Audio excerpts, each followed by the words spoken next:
Richard Rodgers with a walk-off touchdown. Total disbelief at Ford Field. He may go all the way to the 20 down the right side, and there's Randall Cobb to the 5, to the end zone, to the touchdown. Oh my goodness.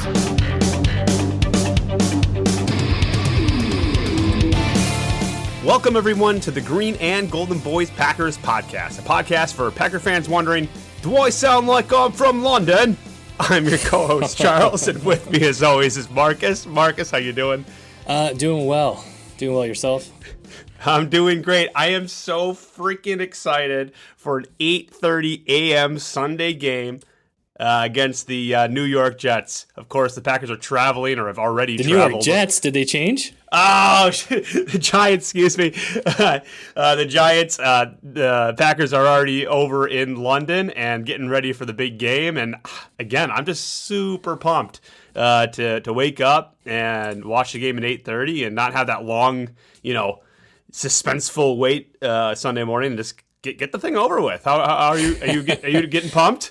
Yeah, dude, I'm super pumped. I'm like obsessed with English and British culture and Irish culture for some reason. I mean, that's where my ancestry lies. But I like just the fact that this game is in London and the Packers have been posting all these videos in Scotland and in and about town. And I'm super pumped. I love the opportunity to watch a game at 8:30 in the morning on a Sunday.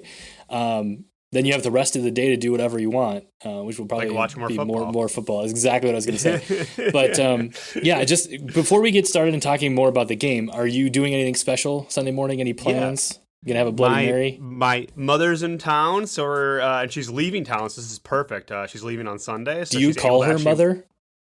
No, my mother, my mom.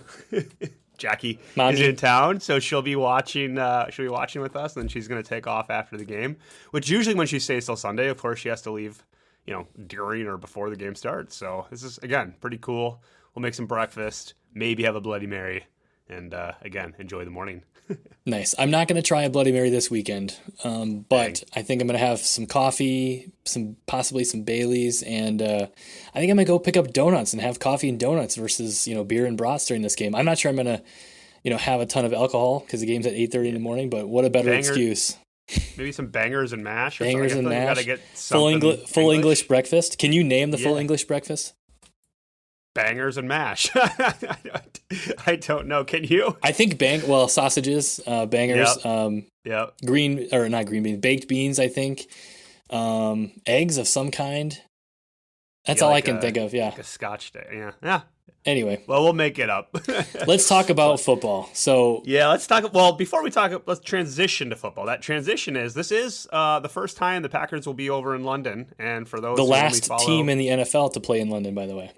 Exactly. Yeah. For those of you who only track the Packers, it is the last team to go over there, and the reason is, and I knew there was a reason, but I didn't know exactly. I guess I was incorrect on what that reason was, but the reason was the Packers never wanted to give up a home game, and they got away with that because Green Bay, of course, being such a small town.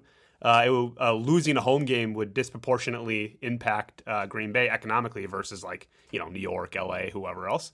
So now that we have 17 games, the Packers still get their 8 guaranteed home games, and they can kind of quote unquote use one of those up in London. Interesting. I also had heard that a lot of away teams didn't want to give away their Packer game, so they didn't want to have to give away a game where the Packers were traveling to their town because the Packers fans travel so well, and then usually it's a good revenue generator for those away teams. But this is technically a home game for the Green Bay Packers, and we are losing at home field advantage. But again, it would be our 9th home game now that it's 17 games in the season. So It's cool. I'm excited for it. I didn't think I would be this excited for it. I think before, back in the day when I knew the Packers would never go over there, quote unquote, never go over there in the 16 game schedule, I was like, whatever, who cares? But now that it's here, I'm pumped for it. So Let's get into the game.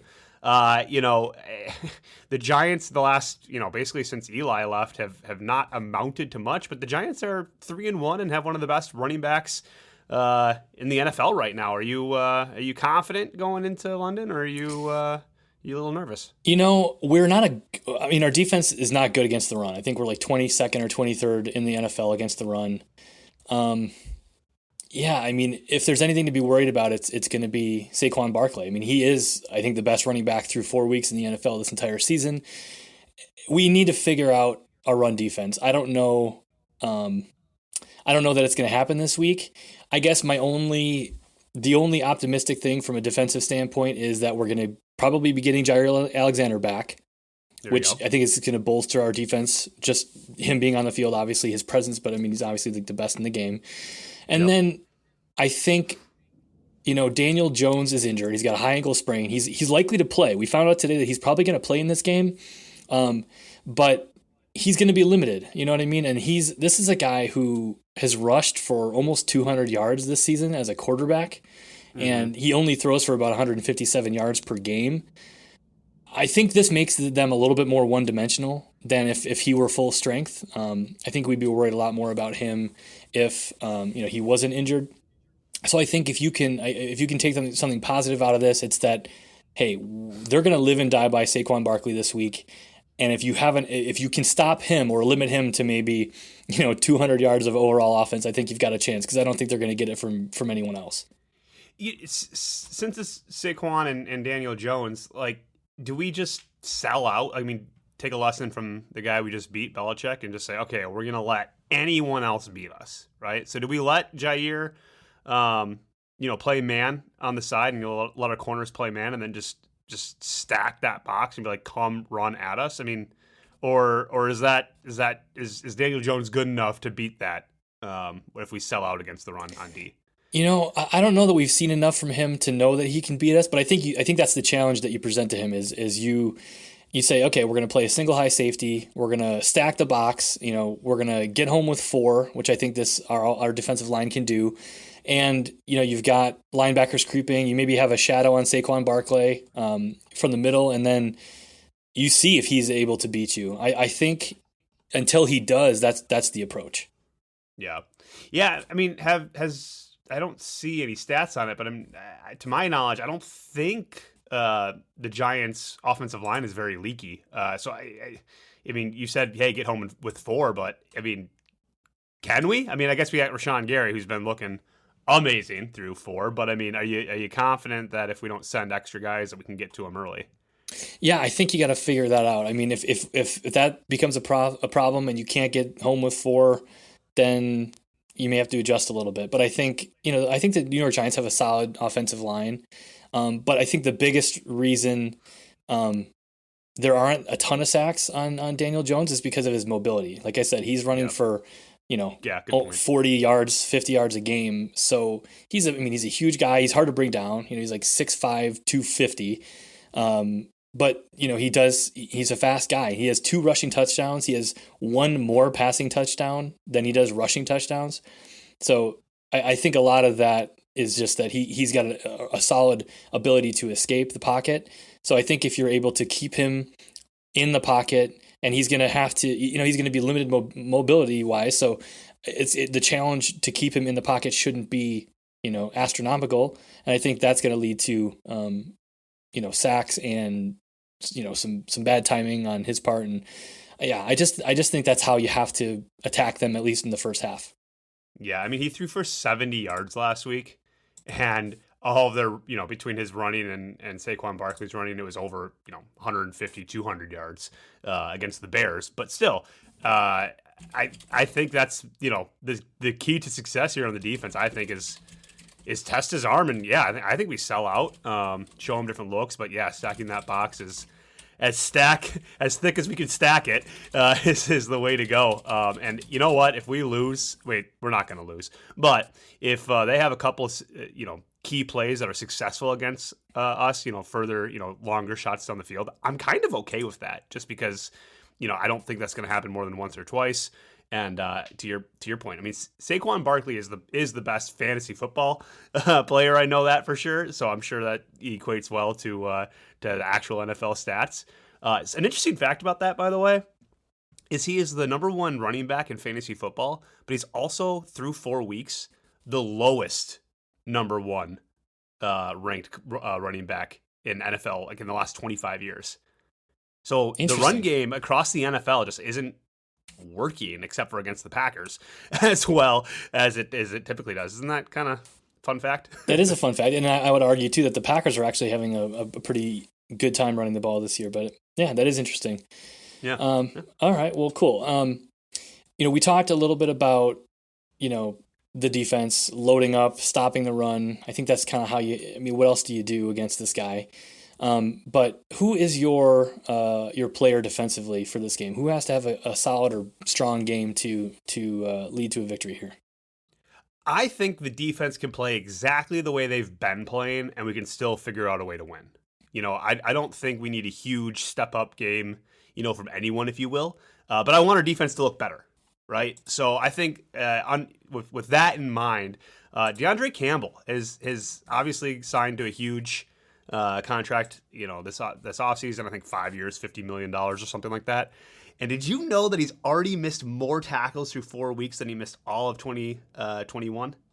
I didn't know that. I mean, he definitely doesn't seem to be playing as well this year as he was last year, but no, I did not know that. That's crazy.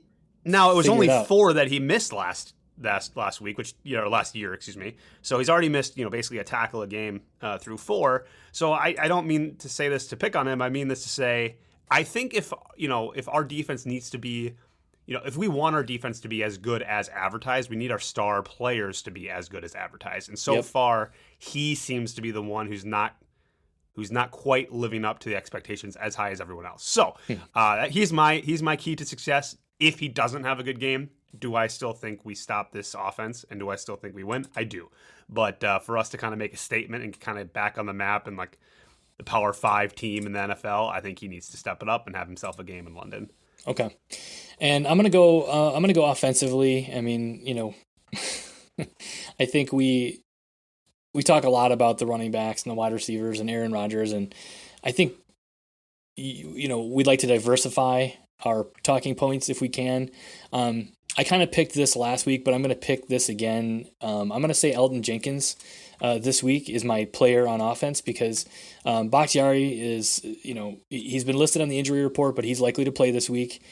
But then on the right side of that offensive line, Elgton Jenkins has been solid, but he hasn't been as good as as we are used to, at the right tackle position. So I don't know, possibility they move him inside to right guard, and then he'll have an opportunity against probably the best pass rusher on the Giants, who's Dexter Lawrence. He only has 2 sacks through the first 4 games, but he's a guy who's consistently getting pressure, and I think we're going to see a lot of that coming from this Giants defense. Their defensive coordinator, Wink Martindale, quote unquote Wink.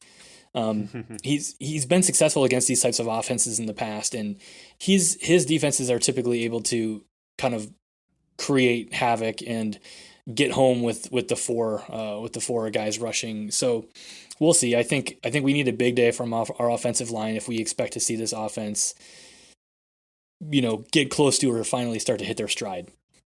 Yeah, I saw a stat recently too that the Giants tend to send extra pressure more than the average NFL team. So I think to your point, offensive line, but with that added pressure, I'm gonna also say offensively, we always pick Aaron Jones and AJ Dillon to have themselves a game, but I think just from a protection standpoint, they might need to have themselves a game too, just to make sure when Aaron is dropping back and making those deeper throws, which he made a lot of last week that were unsuccessful. They need to recognize when that pressure is coming and give Aaron some time. This defense seems to be good when you start looking at their stats, right? The New York, the Giants defense, but you kind of also look at some of the teams that they've played and beat. I'm not too worried about the Bears. I'm not too worried about the Panthers, right? And I'm not Tennessee. Tennessee's a weird team, but they've beaten bad to mediocre teams, right? So I think this, in their eyes, is going to be their kind of litmus test of, okay, we're 3-1, but now the Packers are, well, we're going to London, but now that we're up against the Packers, and